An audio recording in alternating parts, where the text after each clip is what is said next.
राघवेंद्र, लेकिन समाजवादी पार्टी अब इस पर क्या कहेगी?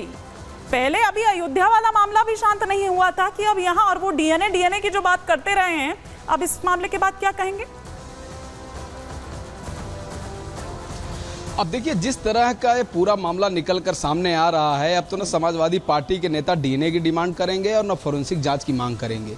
कहीं न कहीं जिस तरह से पूरा मामला निकल कर आ रहा है, आप कितना भी अपने आप से इनको जुदा करिए कि हमने 5 साल पहले इनको हटा दिया, हमारे पदाधिकारी नहीं है, हमारा इनसे संबंध नहीं, लेकिन जो सबूत है ना, वो चीख चीख के बता रहे हैं कि नवाब सिंह और समाजवादी पार्टी का रिश्ता क्या है। आप कितनी चीजों को अलग करेंगे, कहां कहां से अलग करेंगे? उसके रग रग में समाजवादी पार्टी है। तो आप कुछ बातें हो सकता है कि लोकसभा का चुनाव हारे थे अखिलेश यादव, गुस्सा में कोई बात हो, वो प्रतिनिधि थे डिंपल यादव के, और वो कहीं न कहीं उस पर गुस्सा कर गए हो। लेकिन ये भी 2 महीने पहले, 2.5 महीने पहले जो समाजवादी पार्टी के लिए जो प्रचार कर रहे थे नवाब सिंह यादव, मंच पर राहुल गांधी, सोचिए इंडी गठबंधन वहां पर था, राहुल गांधी थे और उनके बड़े बड़े नेता थे, अखिलेश यादव थे, वहीं पर बैठा हुआ था नवाब सिंह।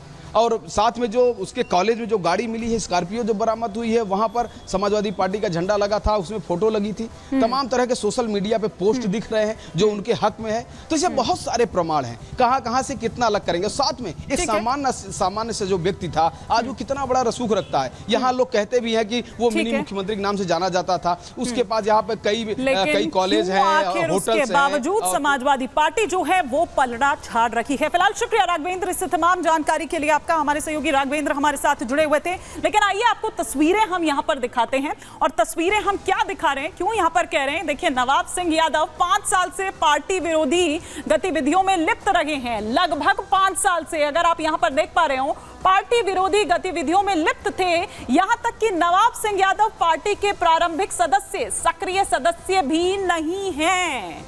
ये वो लेटर है जिसमें ये बताया जा रहा है कि वो, उनका पार्टी से कोई लेना देना नहीं है। मतलब सीधे सीधे समाजवादी पार्टी ने नवाब सिंह यादव से पल्ला झाड़ लिया है। लेकिन अखिलेश यादव, ये हम आपको दिखा रहे हैं, जो पुराना, जो ये 25 जुलाई 2024 का ये जो लेटर है, वो हम यहाँ पर आपको दिखा रहे हैं। और यहाँ पर अखिलेश यादव के ये जो दस्तखत हैं, वो भी आप यहाँ पर देख पा रहे हैं। यानी कि इसी साल पिछले महीने का 25 जुलाई का ये लेटर है। राष्ट्रीय अध्यक्ष अखिलेश यादव, जिन्होंने ये कहा कि किसी तरह का कोई जो राबता है वो उनके साथ नहीं है। लेकिन अभी भी पार्टी के कई लोग ऐसे हैं जो ये कहते हैं कि हाँ वो उनके सहयोगी हैं आज भी। लेकिन आइए हम आपको कुछ और जानकारी यहाँ पर सिलसिलेवार तरीके से देते हैं कि सपा का ये नवाब और कन्नौज का मिनी सीएम, आखिर इसे क्यों कहा जाता था। नवाब सिंह यादव अखिलेश यादव का बेहद करीबी है, वो डिंपल यादव का भी बेहद करीबी है। नवाब सिंह को कन्नौज का मिनी सीएम भी कहते हैं।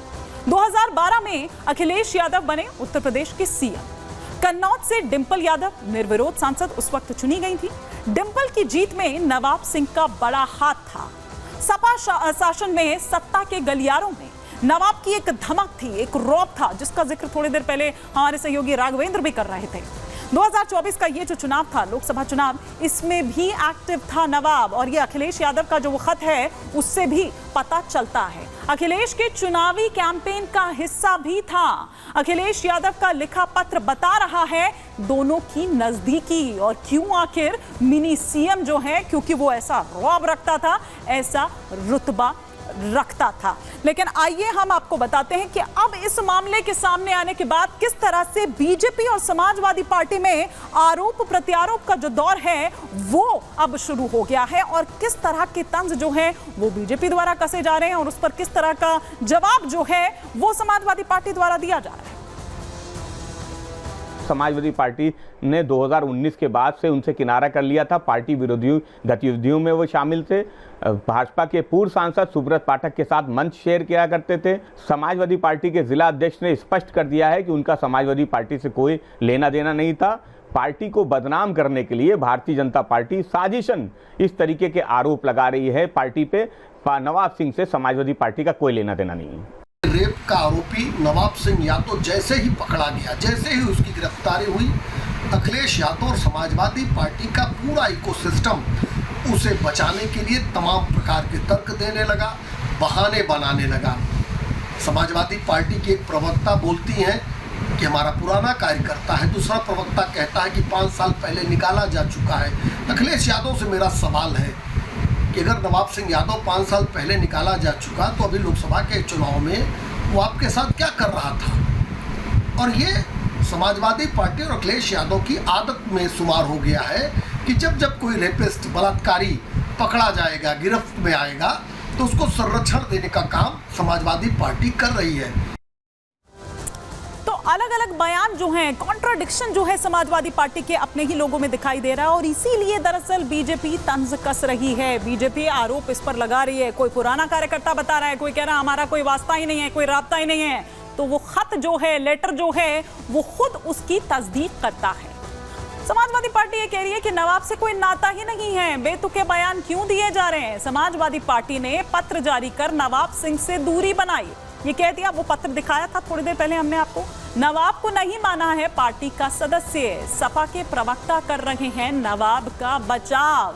अब कॉन्ट्राडिक्शन देखिए किस तरह का है। नाबालिग पीड़िता के लिए बेतुके बयान दिए जा रहे हैं। समाजवादी पार्टी की एक महिला प्रवक्ता जो है, वरिष्ठ हैं, और देखिए आप उनका शर्मनाक सवाल, वो कह रही हैं कि 15 साल की लड़की कौन सी नौकरी मांगने गई थी रात 11 बजे।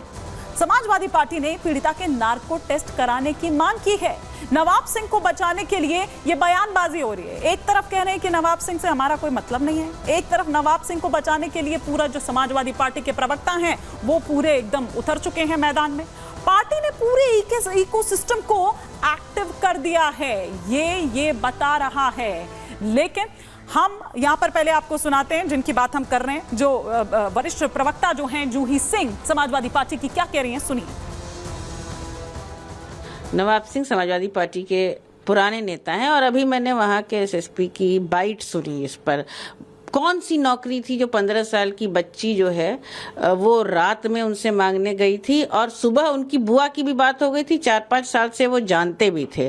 तो इस तरह के जो आरोप लगते हैं लोगों पर, इनकी निष्पक्ष जांच होनी चाहिए, तुरंत जांच होनी चाहिए। किसी भी बच्ची के साथ ऐसी घटना हो तो अलग बात है, उसको न्याय मिले, लेकिन यहाँ न न्याय मिल रहा है और मुझे तो ये साजिश लग रही है।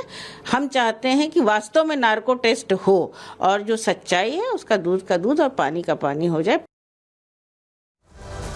तो जूही सिंह को आप यहाँ पर सुन रहे थे, लेकिन एक महिला पर ही सवाल उठाती हुई वो नजर आ रही हैं। वो कह रही है कि करने क्या गई थी आप रात 11 बजे और 15 साल की उम्र में कौन सी नौकरी आप ढूंढ रही हैं। अब इस पर शहजाद पूनावाला, सुब्रत पाठक क्या कह रहे हैं, ये भी सुनिए।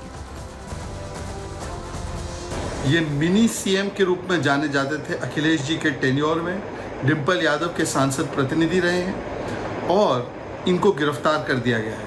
एक तरफ समाजवादी पार्टी बताती है कि नवाब यादव हमारे नेता नहीं है, परंतु प्रमाण के रूप में अखिलेश यादव जी का हाल ही का पत्र उनको, सोशल मीडिया के पोस्ट समाजवादी पार्टी के ऑफिशियल हैंडल से, और जूही सिंह का ये बयान जो उनको डिफेंड कर रही है, कह रही है कि ये पुराने नेता है। और दूसरी तरफ इस पर कार्रवाई होने के बदले, इस पर सख्त से सख्त कार्रवाई करने के बदले कभी मोहित खान हो, कभी नवाब यादव हो, इनका बचाव करते करते समाजवादी पार्टी रेप के पीड़िता पर ही सवाल खड़े कर देती है और कहती है नार्को टेस्ट होना चाहिए। वह व्यक्ति जो अखिलेश यादव के मुख्यमंत्री रहते, जिसको कभी यहाँ मिनी मुख्यमंत्री कहा जाता था, अखिलेश यादव के संबंधों से जिसकी चर्चा होती थी, और उसके बाद में जो अखिलेश जी की धर्मपत्नी श्रीमती डिम्पल यादव जी को निर्विरोध सांसद बनाने में जिसकी बड़ी भूमिका थी और जो स्वयं उनका 7 साल प्रतिनिधि रहा हो, वह व्यक्ति जो जिस नेता के नाम पर अखिलेश यादव के बाद दूसरे अगर किसी नेता का नाम कन्नौज में आता था, उसका नाम था अखिलेश नवाब सिंह यादव।